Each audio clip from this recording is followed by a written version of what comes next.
जब हम Indian history पढ़ते हैं तो सबसे पहले इतिहास में हमको पढ़ाया जाता है सिंध घाटी सभ्यता। और इस सिंधु घाटी सभ्यता में पहला नाम सबके सामने आता है हड़प्पा और मोहनजोदड़ो का। इसको लगभग 1900 और 2500 के बीच में माना जाता है कि इस समय यह सभ्यता फली फूली हुई। उसके बाद आपका वैदिक काल आ जाता है। हम इसमें अगर पूछते हैं कि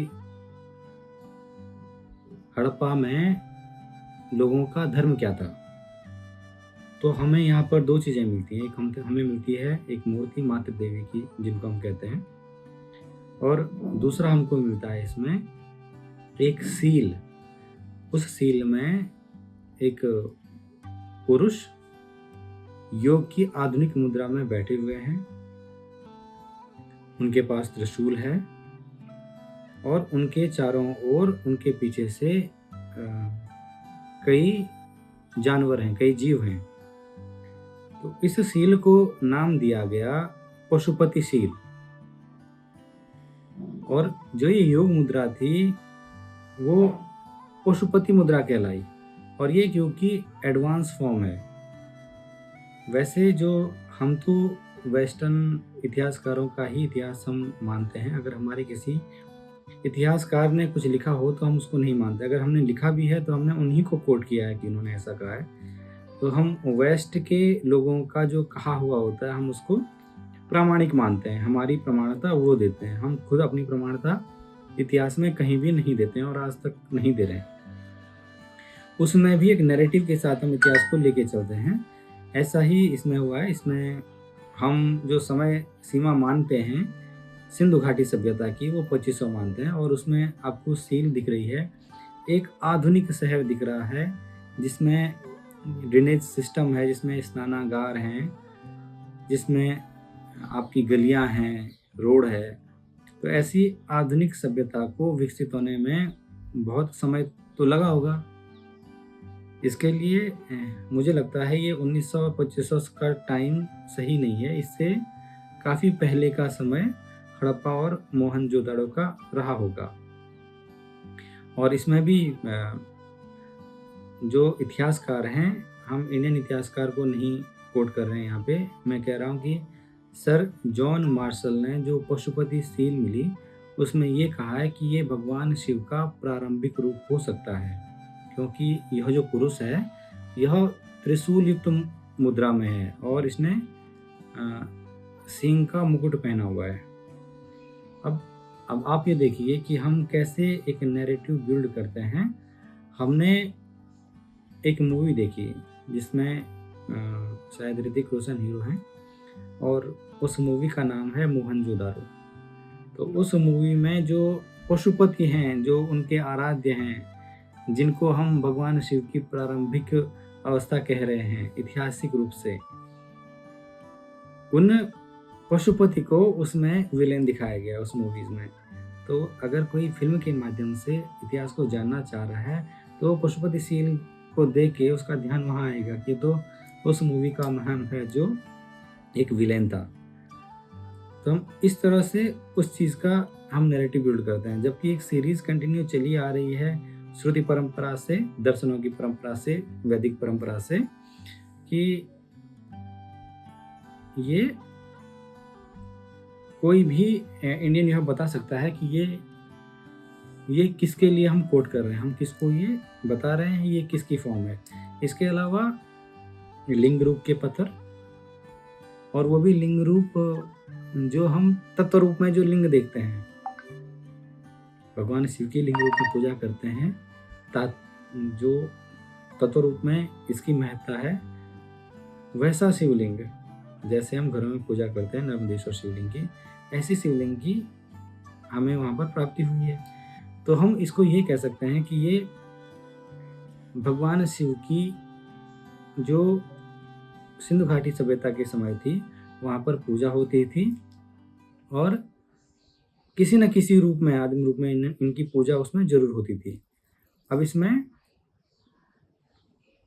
जैसे ये हमें जो शिवलिंग प्राप्त हुए वो जलकुंड या स्नानागार जहाँ पर जलाभिषेक हो उस स्थानों पर इनको देखा गया है। और पशुपति का अर्थ आप सबको पता है। पशुपति का अर्थ होता है पशुओं के स्वामी। यहाँ पर योग का भी भगवान शिव के साथ संबंध दिखाया गया है, पशुओं का ही भगवान शिव के साथ संबंध दिखाया गया है।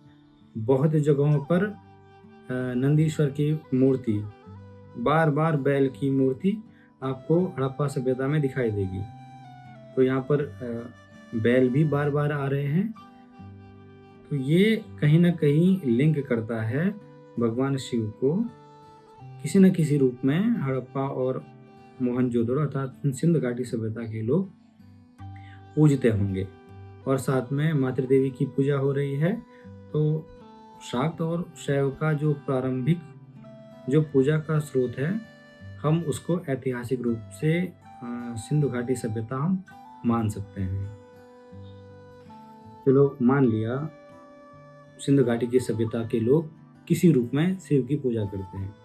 और वैदिक जो है, वेदों में तो इंद्र प्रमुख देवता हैं। और वेदों में भगवान, कई लोग कहते हैं जिन्होंने पढ़ा नहीं होता है कि वेदों में पौराणिक देवताओं का वर्णन नहीं है, लेकिन उन्होंने वेदों को सही से या बेसिक भी वेदों का पढ़ा नहीं होता है। वेदों में भगवान शिव को रुद्र रूप से पूजा गया है। रुद्र का अर्थ है जो रुदन को दूर करता है या जो संसार को हिला दे, ऐसा प्रचंड देवता है, उग्र देवता है। ऋग्वेद में रुद्र को एक भयंकर और कल्याणकारी देवता के रूप में दर्शाया गया है, जिन्हें औषधियों का ज्ञान है, जो रोगों को नाश करने वाला होता है। और इसमें रुद्र शब्द का प्रयोग किया गया है भगवान शिव के लिए। फिर यजुर्वेद में शतरुद्रिका जो है वो भगवान शिव को ही समर्पित है। इसमें भगवान शिव को इस चराचर जगत का स्वामी बताया गया है। इन्हीं से सृष्टि की उत्पत्ति बताई गई है, इन्हीं को कल्याणकारी बताया गया है। इसमें उनको शिव कहा गया है, महादेव कहा गया है, ईशान कहा गया है, नीलकंठ कहा गया है, त्र्यंबक कहा गया है, सर्व कहा गया है, भव कहा गया है, उग्र कहा गया है और भीम कहा गया है। ये शतरुद्रिका में भगवान शिव को यजुर्वेद में बताया गया है। और महामृत्युंजय मंत्र भी यजुर्वेद में है, जिसमें त्र्यंबकम यजामहे सुगंधिम पुष्टिवर्धनम उर्वारुकमिव वंदना मृत्योर्मुक्षीयमामृतात्। इसमें भगवान शिव को त्रिनेत्रधारी कहा गया है। तो वेदों में भगवान शिव का वर्णन है, और जो यजुर्वेद में तो काफी डिटेल्ड में भगवान शिव का वर्णन किया हुआ है, और इन्हें परमात्मा कहा गया है। इसके अलावा अथर्ववेद में भगवान शिव को भूतों का स्वामी कहा गया है। इनको वेदों का ज्ञाता कहा गया है, योगी कहा गया है और गुरु भी कहा गया है। यजुर्वेद, ऋग्वेद और अथर्ववेद में हमें भगवान शिव के बारे में एक ठोस जानकारी प्राप्त होती है। फिर जो वेदांत हैं, ये वेदों के ही भाग हैं।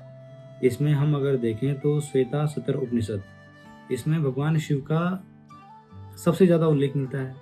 श्वेता सतर उपनिषद में भगवान शिव का सबसे ज़्यादा उल्लेख मिलता है। इसमें भगवान शिव को ईश्वर कहा गया है, महादेव कहा गया है, रुद्र कहा गया है, आदि कारण कहा गया है और मोक्षदाता कहा गया है। ये उपनिषद में शिव तत्व के बारे में बताया गया है कि उस शिव के लिए कोई कार्य नहीं है, नहीं कोई कारण है, वह स्वयं सिद्ध है, और वही ब्रह्मा है, वही शिव है, वही इंद्र है, और वही एकमात्र करता है। ऐसा श्वेता सतर उपनिषद में भगवान शिव को बताया गया है। कठोपनिषद में भी कहीं कहीं जो तत्वमीमांसा में तात्विक रूप से जो वर्णन हो रहा है वो शिव के लिए हो रहा है। जो परमात्मा का वर्णन है वो शिव के लिए ही बताया गया है। ऐसा संकेत हमें कठोपनिषद में भी मिलता है। और अन्य उपनिषदों में भी भगवान शिव के बारे में बताया गया है। फिर अगर हम दर्शनों की बात करें तो दर्शनों में डायरेक्ट भगवान शिव के बारे में नहीं कहा गया है। दर्शनों में जैसे हमारे पास 9 दर्शन हैं, 3 हमारे नास्तिक दर्शन हैं और 6 हमारे आस्तिक दर्शन हैं। नास्तिक और आस्तिक दर्शनों का भेद यहाँ पर जैसे अक्सर लोग सोचते हैं कि नास्तिक दर्शन वो दर्शन है जो भगवान पर विश्वास नहीं करते हैं, ऐसा नहीं है। नास्तिक दर्शन वो दर्शन है जो वेदों पर विश्वास नहीं करते हैं, और आस्तिक दर्शन वो दर्शन है जो वेदों पर विश्वास करते हैं। अभी जैसे कोई मीमांसक होता है, या जैसे कोई टीका लिख रहा होता है, कमेंट्री लिख रहा होता है, तो वो अपने हिसाब से उस श्लोक का या उस दर्शन का या उस फिलॉसफी का वर्णन कर लेता है। अब अगर हम इसको मोटा मोटा देखें तो ये प्रतीत होता है कि जैन और बौद्ध भगवान शिव पर विश्वास नहीं करते हैं, चारवाक भी भगवान शिव पर विश्वास नहीं करते हैं, वो नहीं मानते हैं। और दर्शनों में हमें ब्रह्म की बात कही गई है, हमें मोक्ष की बात कही गई है। लास्ट में मोक्ष का मतलब ही ब्रह्म कहा गया है। और योग दर्शन में कहीं ना कहीं हम अपने अंदर की शक्ति को शिव से मिलाते हैं और फिर एकाकार होते हैं भगवान शिव के साथ, ऐसा हम कह सकते हैं। क्योंकि कुंडलिनी शक्ति को हम जब जागृत करते हैं तो चक्रों से होकर हमारे सहस्त्रार्थ में पहुंचता है, जहाँ पर शिव और शक्ति का मिलन होता है। इसमें जो बाद में जो दर्शन दिया है वो विस्तृत रूप से हठ योगियों ने दिया है। इसमें मुख्य रूप से मत्स्येंद्रनाथ और गुरु गोरखनाथ, बाद में उनके जो नौनाथ और 84 सिद्ध हैं, उन्होंने इसमें आगे बढ़कर काफ़ी डिटेल्ड इसका वर्णन किया हुआ है। जब हम बात कर रहे हैं वैदिक पीरियड की, तो यहाँ पर वैदिक के साथ एक समानांतर एक और शाखा साथ में चल रही है।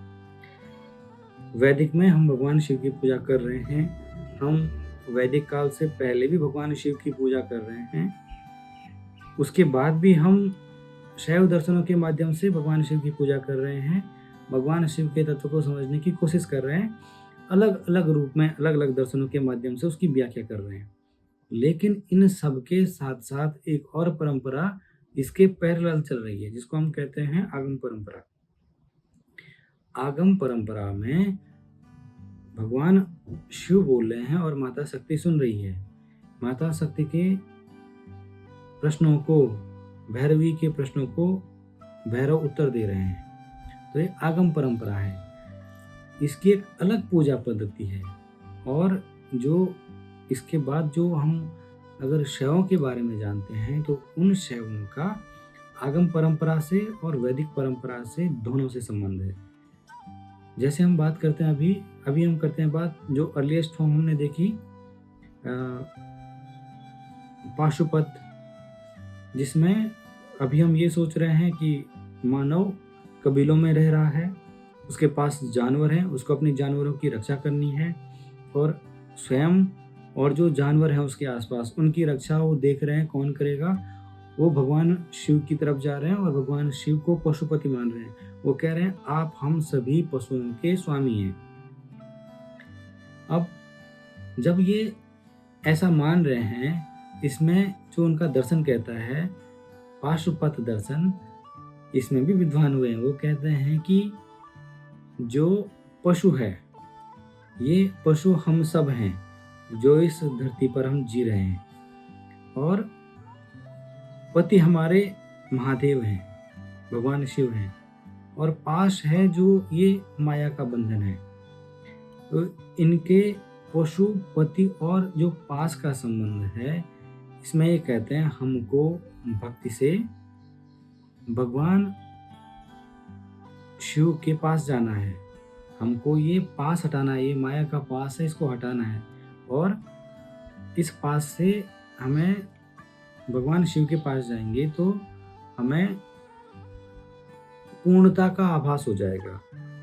अर्थात जो हमारे सभी दर्शन कहते हैं कि हमें कैवल्य प्राप्त होगा, निर्वाण प्राप्त होगा, ये भी कह रहे हैं हमें शिवत्व की प्राप्ति हो जाएगी, हम भगवान शिव के साथ मिल जाएंगे। ऐसा हमारे पाशुपत वाले कहते थे।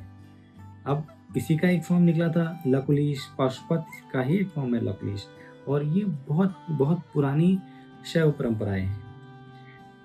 हमें इन परंपराओं का भगवान जब शंकराचार्य ने इनका खंडन किया तो हम यहाँ से हटके फिर पंच पूजा में आए और भगवान शिव की पूजा पंच पूजाओं के साथ हमने शुरू की, और जो भगवान शंकराचार्य ने हमको निर्देशित किया हम फिर उसमें आगे बढ़े। और जो ये बाकी कापालिक, कालमुख वगैरह जो परंपराएं थी वो सीमित कुछ लोगों के पास रह गई। उसके जब जीव इस माया के पास को तोड़कर शिव से एकाकार हो जाता है तो वह मोक्ष को प्राप्त कर लेता है। जैसे सभी दर्शन है वो क्या कहते हैं, अंतिम लक्ष्य मोक्ष की प्राप्ति है। तो यही यहाँ पर कहा जा रहा है कि जब माया के इतने पाशों को तोड़कर जब पशु अपने पति से मिलता है, अर्थात जीव शिव से मिल जाता है, तो वह शिव के साथ एकाकार हो जाता है। यह भी एक अद्वैत का सिद्धांत है। पाशुपत दर्शन में शिव ही परम कारण है और शिव ही सृष्टि के कर्ता, पालन करता, संहार करता है। वे निराकार हैं, सर्वज्ञ हैं, सर्वशक्तिमान हैं। और जो जीव है वो हम सब मनुष्य हैं, प्रकृति में रहने वाले जितने भी जीव हैं, मनुष्य हैं, वह पशु हैं। और यह सब किससे बंधे हुए हैं? माया से बंधे हुए हैं, अपने कर्म के बंधन से बंधे हुए हैं। और इससे मुक्ति जो मिलेगी वो हमें शिव के पास ले जाएगी। जो जीव का कर्म है, पुनर्जन्म है, इच्छा है, इस अज्ञान ने जीव को बांधा हुआ है और हमें इस बंधन को तोड़कर भगवान शिव से मिल जाना है, शिव से एकत्व करना है। यह पाशुपत शैव का सिद्धांत है।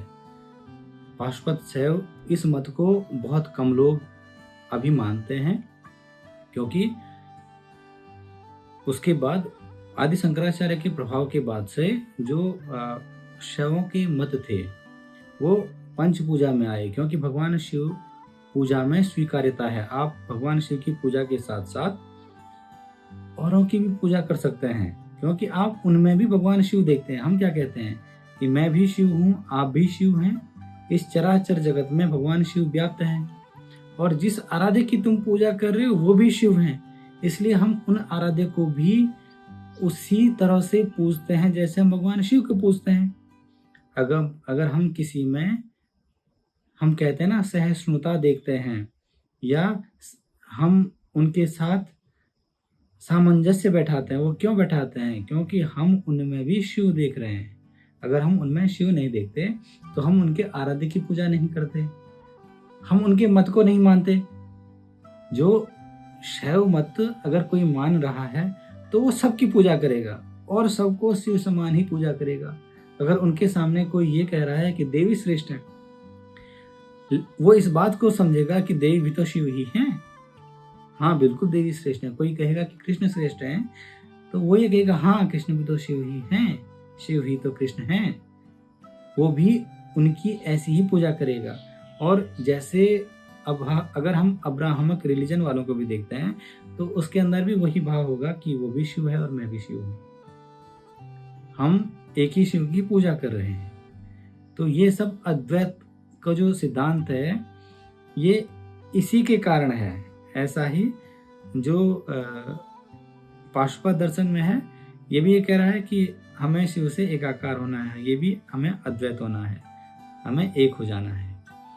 अब इनकी उपासना कैसे होती थी इनके बारे में बहुत ज़्यादा कंटेंट उपलब्ध नहीं है, लेकिन जो पाशुपत शैव मत के बारे में बताया जाता है इसमें कहते हैं कि व्रत, तप और ब्रह्मचर्य का पालन। दूसरा, अशुद्ध शरीर पर हम भस्म लगाते हैं और इसमें शिवलिंग की पूजा और मंत्र जाप करते हैं। नृत्य है और गुरु से दीक्षा है और गुरु को इसमें बहुत महत्व दिया जाता है। गुरु को शिव स्वरूपी माना जाता है। अच्छा, आपने पूछा कापालिक शैव। वैसे आजकल कापालिक शैव के बारे में बहुत कम लोग जानते हैं और कापालिकों का वर्णन महाभारत में भी है। हम जैसे कापालिकों को ये सोचते हैं कि कोई कपाल धारण करने वाला होगा, ऐसा ही कुछ है।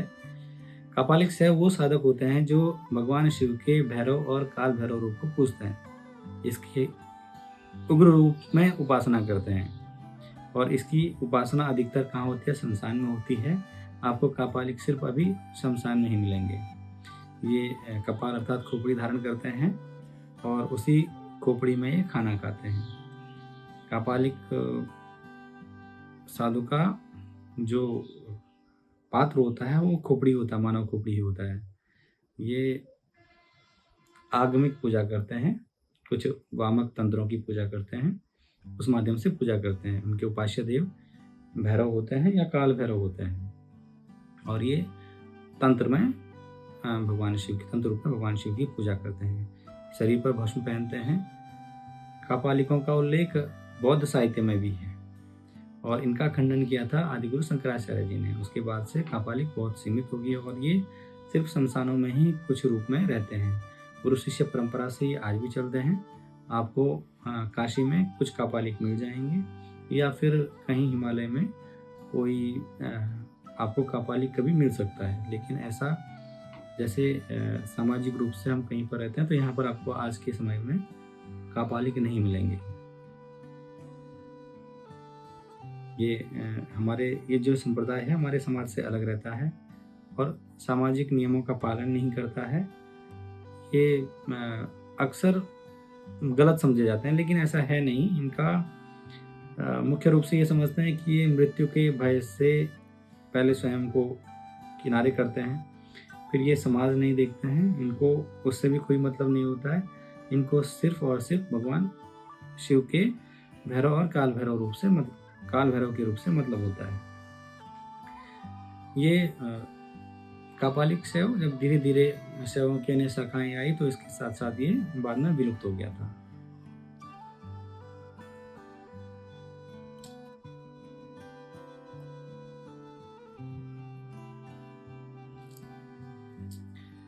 अच्छा, शैवों का एक और संप्रदाय था कालमुख शैव। इसमें ये भी एक तांत्रिक संप्रदाय था जो मध्यकाल में भगवान शिव के उग्र रूप की पूजा करता था। कालमुख का अर्थ है काल के समान मुख और उग्र रूप वाला, यानी शिव का विनाशकारी रूप। फिर क्या हुआ, ये भी समय के साथ साथ जैसे कर्नाटका में था, आंध्र प्रदेश में था, दक्षिण भारत में था और ये बाद में दूसरे रूप में दूसरे फॉर्म में आ गया। और मुख्यतः जब शंकराचार्य सभी मतों का विलय कर रहे थे तो उस समय यह भी इस हमारे पंच पूजा की पद्धति में भगवान शंकराचार्य के अधीन ये संप्रदाय आ गया था, अघोरी। अब हम जब अघोरी सोचते हैं तो मतलब अगर कोई सामान्य बात करेगा अघोरी तो वो एक भय की दृष्टि से सोचेगा, जबकि अघोर का मतलब है जो घोर नहीं है। अघोर का क्या अर्थ है? जो घोर नहीं है, जो भयंकर नहीं है, जो सरल है, जो सौम्य है, वो अघोर है। उसको हम अघोरी कहते हैं। अघोरी से डरने जैसा कुछ भी नहीं है। और अघोर परंपरा का उद्गम काल भैरव से माना जाता है, जो हमारे सबसे बड़े भय मृत्यु के भय को हमसे किनारे कर देते हैं। हमें मृत्यु का भय नहीं होता है। जो वेदांत का हम कहते हैं, जैसे शोपेनहावर ने कहा था कि वेदांत हमें मृत्यु के भय से मुक्त करा रहे हैं, ऐसे ही अघोर हमें मृत्यु के भय से दूर कराते हैं। अघोर पंथ में आपको अभी मिल जाएंगे, बनारस में काफ़ी अघोरी मिल जाएंगे और हिमालय में कई अघोरी आपको तप करते हुए मिल जाएंगे। इस जो साधना है, अघोर साधना, इसकी प्रमुख विशेषताएं ये हैं कि इसमें उपास्य देव काल भैरव हैं, माँ तारा हैं। इसकी साधना या तो शमशान में होगी या निर्जन वन में होगी, अधिकतर काशी में होती है। इसका मुख्य लक्ष्य होता है कि मृत्यु पर विजय प्राप्त करना और अहंकार का पूर्ण विसर्जन करना। इसमें इस साधना में कई सिद्धियां ली जाती हैं, कई तांत्रिक सिद्धियां ली जाती हैं, कई अज्ञात योग होते हैं, कई समाधियां लगती हैं और इसमें जो तत्व ज्ञान है सब शिव में है। अगर सब कुछ शिव में है तो कोई अपवित्र कैसे हो सकता है। मांस, इनका ये भी कहना है कि अगर अघोरी मांस खा रहा है तो वह अपवित्र कैसे हो सकता है, अगर सब कुछ इस धरा पर शिवमय है। तो वो ये कहते हैं कि जो द्वैत की भावना है, जो अहंकार की भावना है, जो सामाजिक शुद्धता अशुद्धता की भावना है, ये उससे परे हैं। जो न साधक का भेद देखता है और न जो भय देखता है, जो न मृत्यु का भय देखता है। इसमें इनके शरीर पर भस्म लगी होती है अन्य शैवों की तरह। ये भी कापालिकों की तरह कपाल में भोजन करते हैं। इन्होंने भगवान शिव की साधना करनी होती है।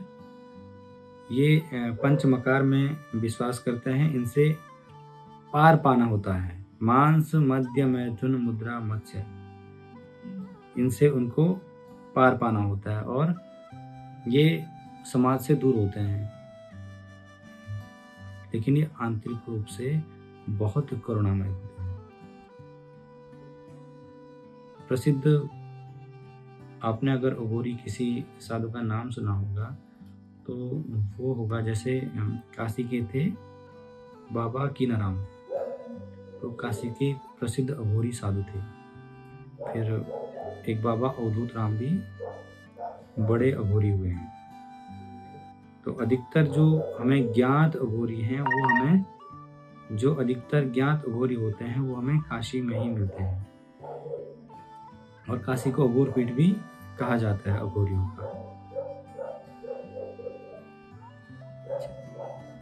अघोरियों के प्रति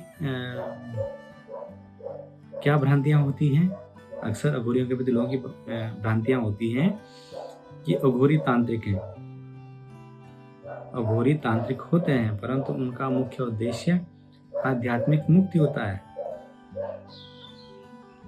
वे अपवित्र जीवन जीते हैं, कई लोग ऐसा कहते हैं, लेकिन वो क्या कहते हैं, शुद्धता और अशुद्धता के भेद को मिटा देना चाहते हैं। कई समझते हैं कि वो अहिंसक होते हैं, लेकिन अघोरियों से बड़ा करुणामय कोई नहीं हो सकता है।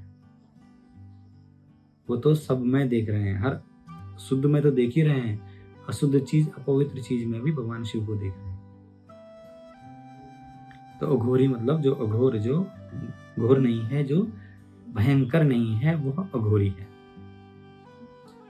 अभी आप देख रहे होंगे उत्तर भारत में कथावाचकों के माध्यम से जो कृष्ण भक्ति है या भागवत धर्म है वह काफी ज्यादा प्रचलन में है। या प्रेमानंद जी महाराज जी की वजह से या कथावाचकों की वजह से लोग इस ओर बहुत ज्यादा प्रभावित हो रहे हैं।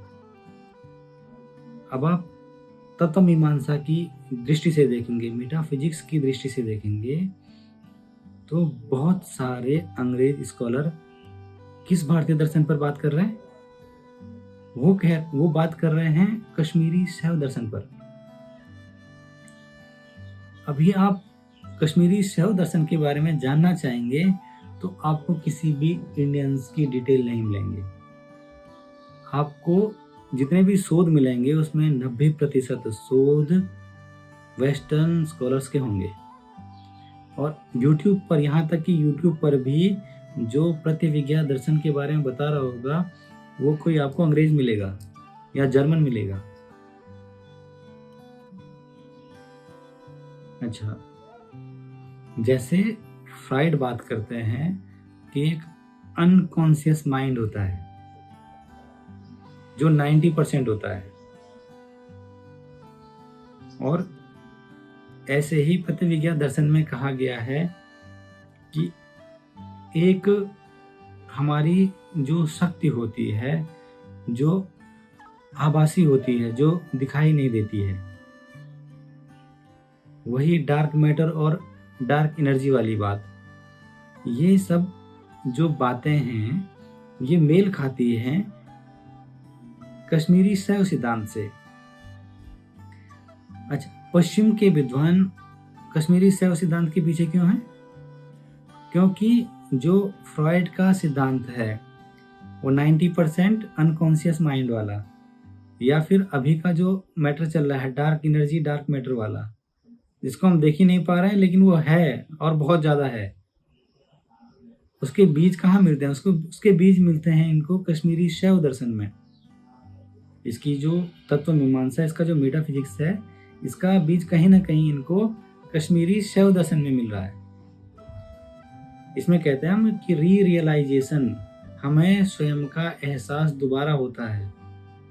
हम शिव हैं लेकिन हमको इस बात का एहसास नहीं है, और जब हम इसको वास्तव में दोबारा से इसका हमको एहसास हो जाता है तो उसको हम कहते हैं प्रत्यविज्ञा दर्शन। हमें शिव की प्राप्ति हो जाती है।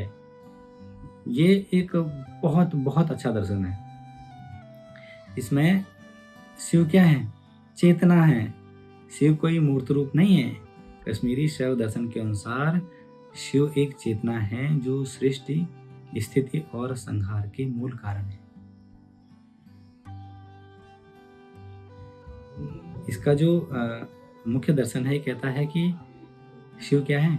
निराकार हैं लेकिन वो सर्वज्ञ व्याप्त हैं। शिव की जो शक्ति क्या है? शिव की स्वाभाविक क्रिया है, और शक्ति शिव से अलग नहीं है। जो शिव और शक्ति, हम कहते हैं, अक्सर सुनते हैं कि शिव का जो इकार है वो हटा दिया जाए तो वो शिव सब हो जाते हैं, वो इकार शक्ति है, और शिव और शक्ति के मिलन से ही शिव होते हैं। यह सिद्धांत भी कश्मीरी शैव सिद्धांत से आया है। शिव और शक्ति अलग नहीं है, और शिव की शक्ति ही शिव की अभिव्यक्ति है जिससे सृष्टि प्रकट होती है। शिव क्या है? जो प्रत्येक आत्मा के मूलतः, जो प्रत्येक हमारी आत्मा है,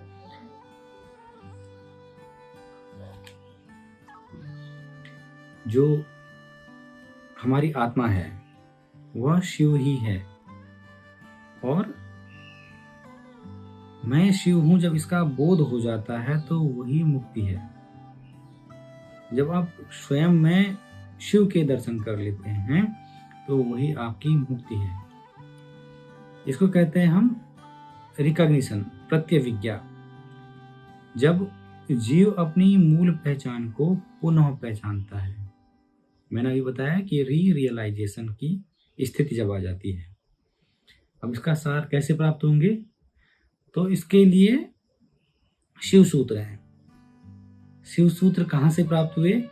भगवान शिव ने वसुगुप्त को स्वप्न में बताया कि आप इस स्थान पर जाइए और यहाँ पर आपको शिव सूत्र मिलेंगे। वसुगुप्त को भगवान शिव द्वारा शिव सूत्र प्राप्त हुए। इनको 3 भागों में बांटा गया है। एक को कहते हैं सांभोपाय, एक को कहते हैं शाक्तोपाय, और एक को कहते हैं आणवोपाय। सांभोपाय क्या है? इसमें चित्त ही आत्मा है। जो हमारी चेतना है वही हमारी आत्मा है, और अगर हम इसको जान जाएंगे तो हम शिव को जान जाएंगे। शाक्तोपाय क्या है? शक्ति के माध्यम से शिव को जानना। जो सीमित ज्ञान है, जैसे सांभोपाय में क्या कहते हैं कि चैतन्य आत्मा, इसका सूत्र है ज्ञानम बंधः, सीमित ज्ञान बंधन का कारण है। फिर आणवोपाय क्या? जैसे साधारण जीव की साधना होती है, वो चिंतन के माध्यम से अपने आत्मा को जानता है, अपने नित्य कर्म के माध्यम से, अपने कर्मों के माध्यम से भगवान शिव की प्राप्ति करता है। वो उसको कहते हैं हम आणवोपाय, जिसमें ज्ञान, योग और स्वचिंतन इसमें जरूरी है। शिव तत्व को अनुभूत करना, अपने चित्त की वृत्तियों को रोकना और मैं कौन हूं ये जानना। हाँ? और जब हम कहते हैं कि शिव भीतर की चेतना है, जो हम देख रहे हैं, जो हम ये सोच रहे हैं, वह सब शिव ही है। अब जब हम इसको और डीप में हम इसमें जाते हैं तो इसमें जब हम मूर्त रूप में हम इसको देखते हैं, वैसे ये जो कश्मीरी शैव सिद्धांत है ये एक आगमिक दर्शन है।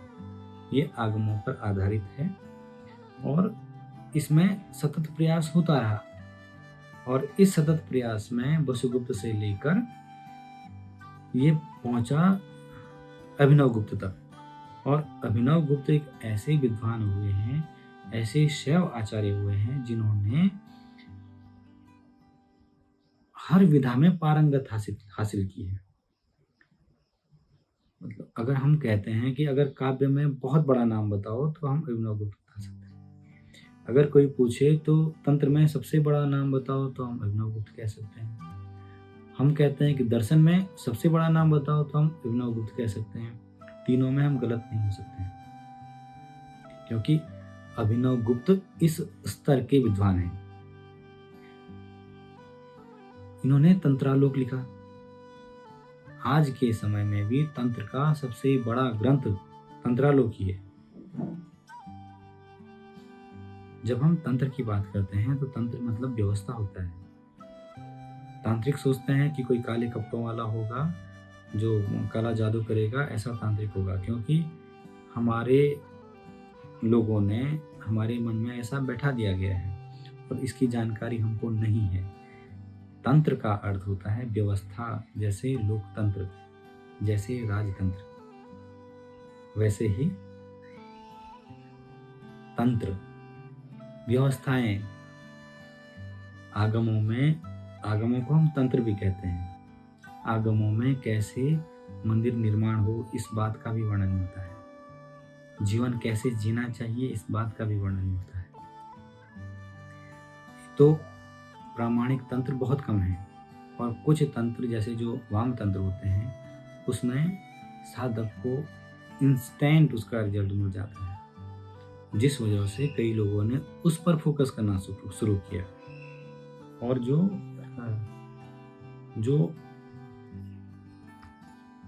जो बाद में जो तंत्र थे वो बौद्धों की वजह से भी तंत्र बदनाम हुआ, क्योंकि इन्होंने पंचमकार से किनारे नहीं हुए। उन्होंने बोला कि पंचमकार के माध्यम से ही हमको मोक्ष की प्राप्ति करनी है और वो उन पंचमकारों में लिप्त हो गए। इस वजह से लोग तंत्रों से सामाजिक रूप से दूर रहने लगे और तंत्र सिर्फ कुछ साधुओं का साधन रह गया। लेकिन अगर हम आगमों को अच्छे से जानेंगे, उनको पढ़ेंगे, तो उनका दर्शन हमें कश्मीरी शैव दर्शन जैसे ग्रंथ की ओर या दर्शन की ओर ले जाता है। लेकिन अगर हम तंत्र को सही रूप से पढ़ेंगे, जानेंगे, तो हम जानेंगे कि यही तंत्र तो हमें कश्मीरी शैव दर्शन दे रहा है, यही तंत्र हमें वीर शैव दर्शन दे रहा है। इसी आगमिक तंत्रों पर आज जग्गी वासुदेव इन्हें प्रसिद्ध हुए हैं। वो भी तो आगमिक पूजा करते हैं। तो तंत्र का अर्थ है व्यवस्था।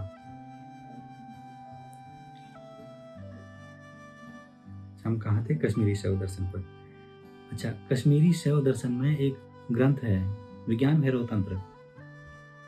अगर आप इस ग्रंथ को देखेंगे तो इसमें 112 तरीके से कैसे हम अपने अंदर के शिव को जान सकते हैं बताया गया है। अपने सांसों की प्रक्रिया को कैसे रख सकते हैं वो आपको उस ग्रंथ में मिल जाएगा। और एक नहीं, दो नहीं, 112 तरीके। और कौन सा तरीका आपको सूट करता है आप वो आइडेंटिफाई कर सकते हैं। हो सकता है आपको पहला ही तरीका आपको सूट कर जाए और आप वहीं से स्वयं को जानने का अनुभव प्राप्त कर सकें। तो ऐसे आपको 112 तरीके दिए हुए हैं। कश्मीरी शैव दर्शन बहुत डीप है। अगर आप उसको पढ़ेंगे, जानेंगे, तो आप जानेंगे कि इतने इतने अच्छे तरीके से इसमें पंचमुखी शिव का वर्णन है और भगवान शिव की 5 शक्तियों का वर्णन है। कैसे स्पंद से सृष्टि का निर्माण होता है, इसको स्पंद दर्शन भी कहते हैं, इसको त्रक दर्शन भी कहते हैं। तो कश्मीरी शैव दर्शन अगर कोई दर्शन का विद्यार्थी है, अध्यात्म का विद्यार्थी है, दुनिया भर में कोई भी, तो उसको अगर कोई दर्शन पढ़ना चाहिए, समझना चाहिए, आधुनिक साइंस की दृष्टि से भी कोई दर्शन पढ़ना चाहिए, तो उसको कश्मीरी शैव दर्शन पढ़ना चाहिए। जो शैव दर्शन हुए हैं, इन शैव दर्शनों ने, इन शैवों ने, शिव के उपासकों ने जो जाति का भेद है उसको नहीं माना है। आप पहली बात कि भगवान शिव कैसे देवता हैं, कैसे ईश्वर है। भगवान शिव को पाने के लिए आपको खर्चा नहीं करना है। भगवान शिव बड़े से बड़े महलों में भी रहते हैं, वहां भी पूजे जाते हैं, स्वर्ण के आभूषणों से भी ढके होते हैं, दीवारें स्वर्ण की बनी होती हैं। लेकिन एक निर्जन वन में, एक पेड़ के नीचे, एक पत्थर में भी शिव विराजमान हैं और सिर्फ एक लोटा जल चढ़ा देने से वो प्रसन्न हो जाते हैं। एक बिल्व पत्र चढ़ा देने से वो प्रसन्न हो जाते हैं।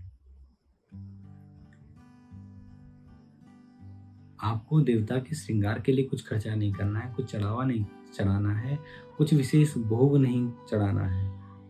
और आम जन के देवता हैं, उनको स्पर्श किसी भी जाति का, किसी भी धर्म का व्यक्ति कर सकता है।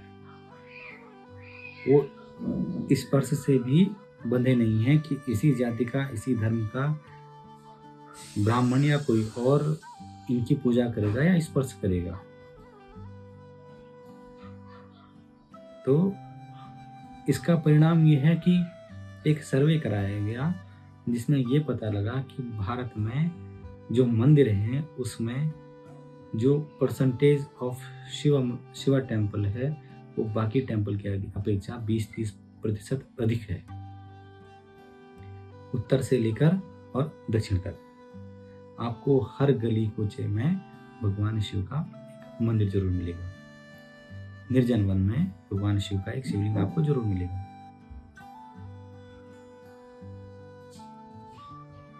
अब इसमें हम बात करते हैं, जब हम शैव दर्शनों की बात कर रहे हैं तो इसमें हम बात करते हैं फिर नाथ योगियों की। नाथ शैव परंपरा में हम ये कहते हैं कि यह एक मिश्रण था योग का, तंत्र का, जिसमें इनके नाथपंथियों के पहले गुरु हुए आदिनाथ। आदिनाथ भगवान शिव को ही कहा जाता है, उनका रूप ही आदिनाथ है।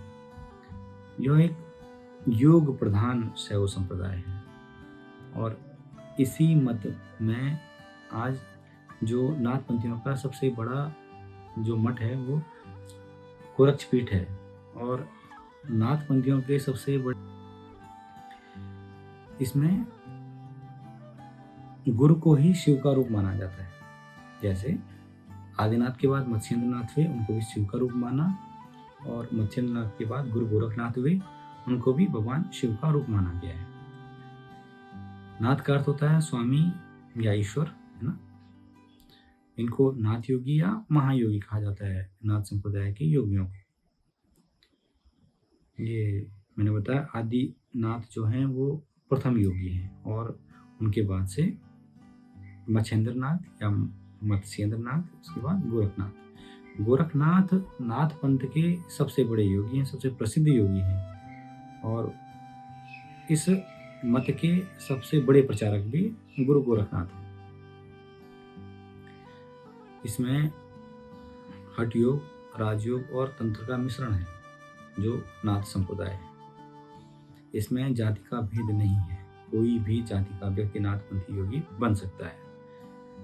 इसमें अपने काया पर काम करना होता है। हठ योग, इसमें नाड़ी की शुद्धि करनी होती है, ईड़ा, पिंगला, सुषुम्ना। और जो कुंडलिनी है, जो मूलाधार में ऊर्ध्वमुखी सर्पाकार रूप में लिपटी हुई है, उसको हमें सहस्त्रार तक पहुंचाना है। आदिशक्ति को शिव से मिलाना है, और जब हम शिव से आदिशक्ति को मिला देते हैं, सारे चक्रों को जागृत करके हमें भगवान शिव की प्राप्ति होती है। अब यहाँ पर आप कहेंगे कि यही बात तो योग दर्शन में कही गई है। योग दर्शन में और हठ योग में कुछ अंतर है। कुंडलिनी को हमको सहस्त्रार्थ में पहुंचाना है दोनों जगह, लेकिन यहाँ पर क्या है, राजयोग है। जैसे हमें अष्टांग योग के माध्यम से हमें यम नियम प्राणायाम प्रत्याहार ध्यान धारणा समाधि, इसके माध्यम से हमको शिवत्व की प्राप्ति करनी है। और हठ योगियों में इसमें योग के माध्यम से अपने शरीर को साध कर हमें ईश्वर की प्राप्ति करनी है। जैसे पतंजलि ने जो योग सूत्र दिया, उसमें आपको साधारण प्राणायाम करना है, सांस लेना है, रुकना है, छोड़ना है, वो भी आराम की स्थिति में। लेकिन हठ योगियों ने आपको कई तरीके से, कई प्रकार से ईश्वर से मिलने का साधन बताया। आपको कई तरह से योग बताए, कई आसन बताए हैं, आपको कैसी काया की शुद्धि करनी है वो बताया है, कैसे अपने शरीर को साधना है योग के माध्यम से। जब हमारा शरीर उस स्थिति में आ जाएगा तो फिर हम ईश्वर की प्राप्ति कर लेंगे। ऐसा हठ योग के माध्यम से हमको बताते हैं। इसमें क्या है, शरीर और प्राण का शुद्धिकरण करना है, षटकर्म आसन प्राणायाम और मुद्रा के माध्यम से। फिर सुषुम्ना के रास्ते फिर शक्ति को ऊपर उठाना है, मंत्र करना है, त्राटक है, नाद है और भैरव का ध्यान है। फिर गुरु की भक्ति, अगर गुरु का जो आशीर्वाद आपके साथ होगा तो आप जरूर शिव की प्राप्ति कर पाएंगे। इसमें नाथपंथियों के प्रमुख ग्रंथ जैसे गोरखवाणी हो गया और गोरख शतक हो गया। हठ योग के संबंध में एक प्रसिद्ध ग्रंथ है हठ योग प्रदीपिका, तो ये फिर घेरंड संहिता एक ग्रंथ है हठ योगियों का, जो बहुत प्रसिद्ध ग्रंथ है। तो ये सब इसमें काया शुद्धि के बारे में, कैसे शिव को प्राप्त करते हैं, इस बारे में आपको बताया गया। नाथ संप्रदाय उत्तर भारत में बहुत प्रसिद्ध रहा, दक्षिण भारत में भी प्रसिद्ध रहा। उत्तराखंड में भी नाथ संप्रदाय के अंश हमको कहीं ना कहीं मिल जाते हैं, क्योंकि गुरु गोरखनाथ और मत्स्येंद्र नाथ की पूजा लगभग हर जगह होती है। ये इनके उत्तराखंड में जो प्राचीन काल से रह रहे जो निवासी हैं, इनके मूल देवता के रूप में ये प्रसिद्ध है। इनमें 9 नाथों का मुख्यतः वर्णन मिलता है। जैसे पहले नाथ है मच्छिंद्र नाथ, फिर गुरु गोरखनाथ, फिर जलंधर नाथ, उसके बाद इनका नाम आता है कंठनाथ, चौरंगी नाथ, नागनाथ और भरतहरिनाथ। भरतहरिनाथ वही राजा वाले भरतहरि, और उसके बाद 2 नाथ और हैं इनके, रीवनाथ हैं और एक गहिनी नाथ, 9 नाथ। और इन 9 नाथ के अलावा इनके 84 सिद्ध भी। तो यह मूल रूप से क्या है, तांत्रिक परंपरा से जुड़ा हुआ है। इसने योग का विस्तार किया है। फिर जो बौद्धों का वज्रयान है, ये गोरखनाथ और मत्स्येंद्रनाथ के समय बहुत प्रभावी था, लेकिन इनके आने के बाद ये इसका प्रभाव कम हुआ है, स्पेशली भारत में तो कम हुआ है। जो तंत्र साधना थी, जो पंचमकार थे, इन पंचमकारों को गुरु गोरखनाथ सात्विक रूप में ले आए थे। और हठ योग आज पूरी दुनिया में प्रसिद्ध है। बाबा रामदेव भी हठ योगी करते हैं, हालांकि उनके जो ऑर्गेनाइजेशन का नाम है पतंजलि है, लेकिन योग वो हठ योग कराते हैं। जो अधिकतर हठ योग प्रदीपिका और घेरंड संहिता में आपको देखने को।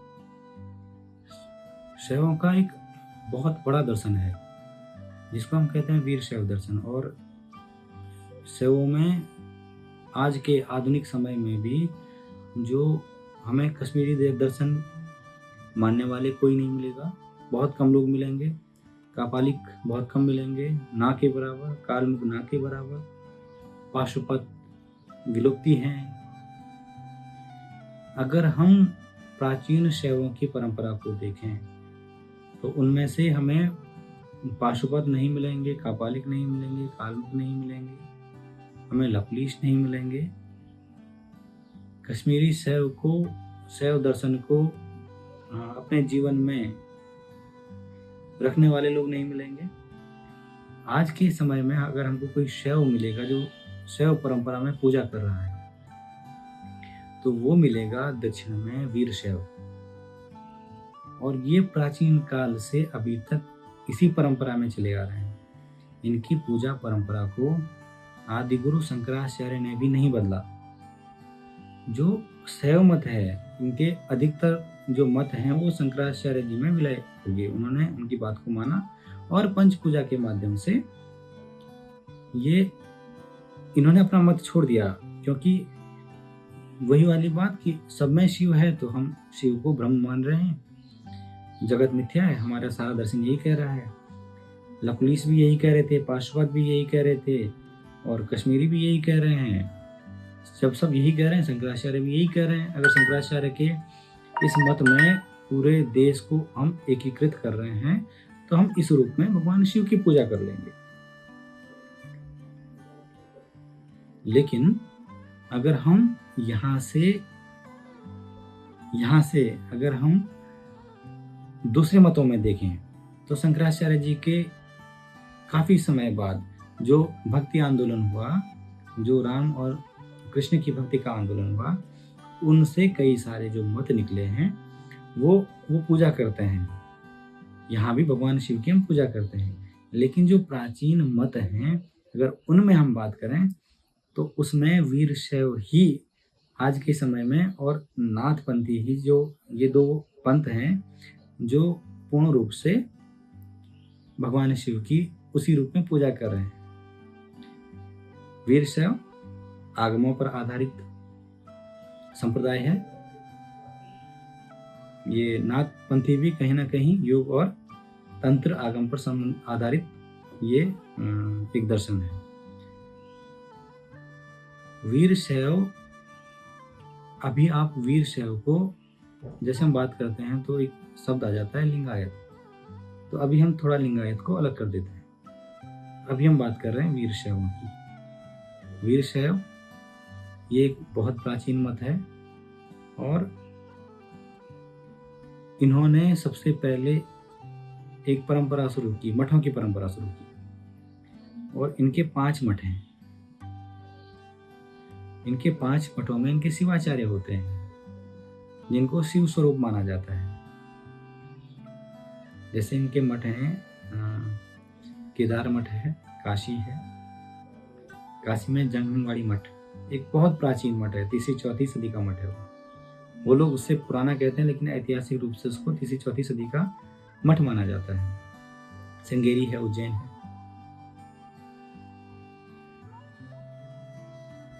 तो ये मठ वीरशैव के मठ हैं। अब इनके शिवाचार्य हैं। ये इनका कहना है कि जो भगवान शिव पंचमुखी रूप में, पंचमुखी भगवान शिव से 5 गुरुओं की उत्पत्ति हुई। उन गुरुओं ने 5 मठों की स्थापना की और उनके शिष्य आज तक उन मठों में पूजा कर रहे हैं और उन मठों के स्वामी हैं। ये अधिकतर कर्नाटक, आंध्र प्रदेश, तेलंगाना और महाराष्ट्र में जुड़े हुए हैं। और इनकी जो जीवन शैली है बहुत कठिन होती है। ये पूर्ण रूप से सात्विक है। अभी तक आपने जितने भी मत देखे, किसी भी मत में कोई भी उग्रता नहीं है, कोई भी हिंसा नहीं है। यहाँ अद्वैत की ही बात हो रही है, भगवान शिव में मिलने की ही बात हो रही है। जितने भी मत हैं, वीरशैव दर्शन में भी बहुत गहराई से शिव को लिंग रूप में माना हुआ है। इसमें जो परम तत्व है उसके 2 भाग हैं और हमें जब से तब से और अपने चरित्र से भगवान शिव की प्राप्ति करनी है, जिसमें गुरु का अनुग्रह होना बहुत जरूरी है। यहाँ भी गुरु शिव समान है।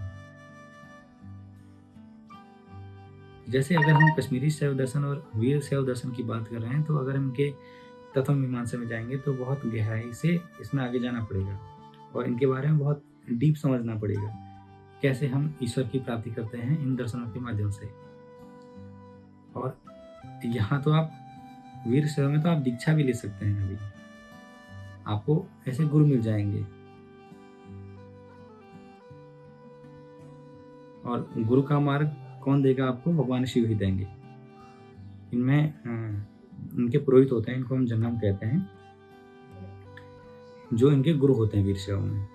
फिर 10वीं सदी में इन वीर शैवों में एक महापुरुष हुए हैं, बसवन्ना। तो इन्होंने इनसे अपने वचनों के माध्यम से, वचन मतलब इनकी कविताओं के माध्यम से, इन्होंने एक क्रांति लेके आए। इन्होंने जो इसमें जाति की व्यवस्था थी उसको खत्म कर दिया। उन्होंने शूद्रों को भी लिंग दीक्षा देना शुरू किया, महिलाओं को भी लिंग दीक्षा देना शुरू किया। तो इनके अनुयायी बहुत ज़्यादा हैं, जिन्हें हम लिंगायत कहते हैं। तो वीर शैव लिंगायत एक ही हैं, लेकिन जो बसवन्ना को मूल मानते हैं वो लिंगायत हैं, और जो रेणुकाचार्य, एगोरमाराध्य, इनको जो पंचगुरु हैं उनको मूल मानते हैं, वो वीर शैव हैं। दोनों लिंग पूजा करते हैं, दोनों भगवान शिव को अपना आराध्य मानते हैं। वीर शैव वेदों को मानते हैं, वेदों को भी मानते हैं, ये आगमिक परंपरा है, लेकिन वेदों को भी मानते हैं। ये मूर्ति पूजा भी करते हैं। अगर हम लिंगायतों की बात करें तो ये वेदों को नहीं मानते हैं, बसवेश्वर के वचनों को ही मूल मानते हैं।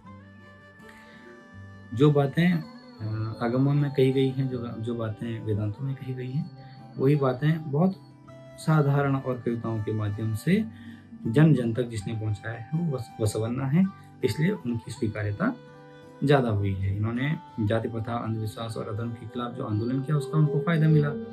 और इसमें एक महिला संत भी हैं, जैसे अक्का महादेवी। इन्होंने स्त्रियों की समानता का जो रास्ता खोला, उन्होंने वहाँ पर खोला, बाद में उनकी स्वीकार्यता बढ़ी। और ये भी एक अद्वैतवादी हमारा दर्शन है, जिसमें भगवान शिव के अनन्य भक्त होते हैं। इनकी जीवन शैली बहुत कठिन होती है, कभी विस्तार से इस बारे में हम चर्चा करेंगे। और ऐसे ही इस शैव श्रृंखला में हमारे पास आते हैं तमिल शैव, जिनको हम नयनार भी कहते हैं। ये भी एक जातीय आंदोलन है, ये भक्ति आंदोलन भी है, साथ में जो कास्ट सिस्टम है इसके अगेंस्ट भी आंदोलन था। इसमें नयनार जो होते हैं वो आपको उच्च जाति के लोग नहीं मिलेंगे। ये जो समाज में जो दबे कुचले लोग हैं, इन्होंने भगवान शिव की स्वयं से पूजा करनी शुरू की, कविताओं के माध्यम से भगवान शिव के गीत गाने शुरू किए। और इनकी संख्या धीरे धीरे बढ़ती गई। जैसे संख्या बढ़ी तो प्रभाव भी बढ़ता गया। तो इनको हम नयनार शैव या तमिल शैव कहते हैं।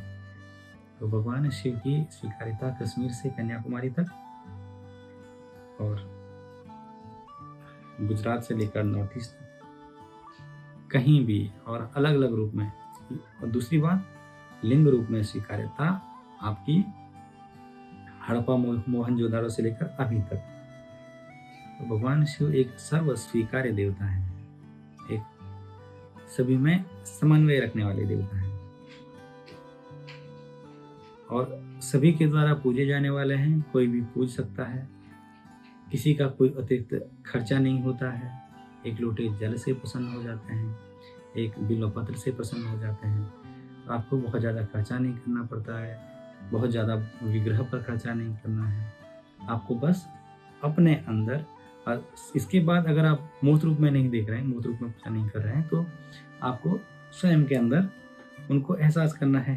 कोई कह रहा है आप इनको एहसास कीजिए, कोई कहता है दोबारा से रियलाइजेशन कीजिए, कोई कहता है इस पास को हटा के आप इसमें प्राप्त हो जाएंगे, कोई कह रहा है अपने चरित्र के निर्माण से, अपने जप तप से और गुरु की कृपा से आपको ईश्वर की प्राप्ति होगी, कोई कह रहा है योग से हो जाएगी, योग से अपने, कोई कहता है चित्त की वृत्तियों को हटाकर आप योग पे ध्यान लगाइए और आपको ईश्वर की प्राप्ति हो जाएगी। कोई कह रहा है जो असमानता है, अशुद्धि, शुद्धि, इसका भेद मिटा दीजिए, आपको भगवान शिव की प्राप्ति हो जाएगी। तो शिव से संबंधित लगभग सभी दर्शन अद्वैत रूप में स्वयं को शिव से मिलाते हैं। और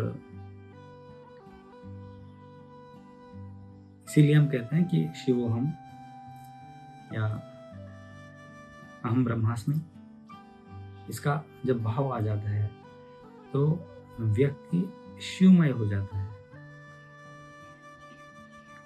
ये हमारे सभी दर्शन कहते हैं। और जो शैव दर्शन है ये